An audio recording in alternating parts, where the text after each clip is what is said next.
What's up, y'all? What's good? Welcome to the What Up Doe Show. It's your boy Dame D, and I am back with another one. Today, I'm going to be talking about a situation that happened in North Carolina. This is a story that you guys probably have already heard about, but I wanted to do it myself and talk about it for a second and put my own spin on it.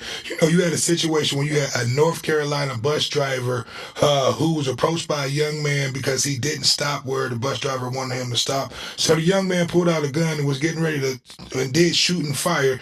But the bus driver had his own firearm and shot and fired too. I have audio and video of the situation. I'm going to show that, and then I'll do my commentary, afterwards. So give me 1 second. Here we go. Back now with the bus shootout caught on camera. Newly released surveillance video catching the tense moments a Charlotte bus driver shot at a passenger who pulled a gun on him. That bus driver now fired from his job. We want to warn you, the footage you're about to watch is graphic. Shocking new video shows the dramatic shootout between a North Carolina bus driver and a passenger, leaving the driver out of a job and the passenger facing multiple felony charges. Officials from the Charlotte Area Transit System, or CATS, releasing the video and saying the shootout occurred earlier this month after the passenger, Omari Tobias, asked the driver to make an unscheduled stop. When the driver, David Fullard, refused, Tobias can be heard talking back. That's when Tobias is seen pulling a gun, and Fullard reveals his own. Shots are exchanged as the bus drives off the road. Both individuals sustained life-threatening injuries.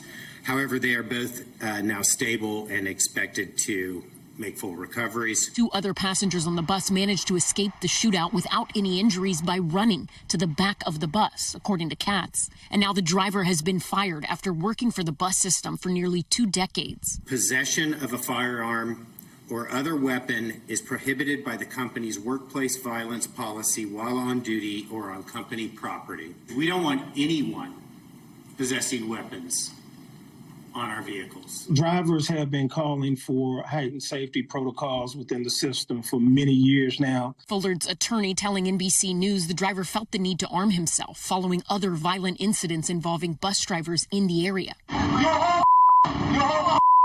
including the death of a bus driver named Ethan Rivera during a road rage incident last year. The suspect in that case arrested. This has been an open call to the CAT system to make the necessary adjustments so that we don't continue to have these issues over and over again.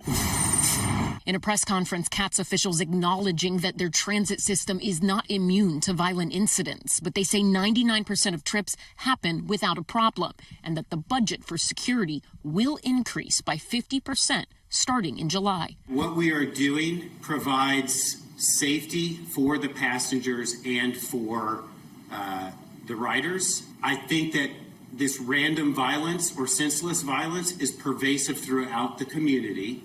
The passenger, Tobias, is now in custody with a $250,000 bond, facing 3 separate charges, including assault with a deadly weapon, inflicting serious injuries. Efforts to reach him were unsuccessful. As for the driver, Fullard, he has not been charged, and his attorney says he doesn't expect any to be brought against him. He says they will fight to make sure Fullard gets any benefits he's entitled to after his firing. The key is that we hope for a good result for Mr. Fullard, but we also hope for changes within the system that will provide protection to these drivers. Okay, I'm going ahead and come out of that. So yeah, you heard what happened. I need for you guys to like, comment, subscribe, and share. Give me your thoughts on this situation. And hopefully they don't bring charges upon the driver. And I understand the protocol. He was not supposed to have that gun on the bus. But look what happened. You know what I mean? If he did not have that firearm on the bus, you will be talking about another driver who has lost his life. And like they say, they spoke about this situation. Before this incident even happened. And there was nothing done to be able to protect the drivers in situations like that. So I need for you guys to like, comment, subscribe, and share. Tell me what you have done in that situation if you were the bus driver. What you have defended yourself or what you have just been sitting there, ready to be fired upon. You know what I mean? Without being able to protect yourself.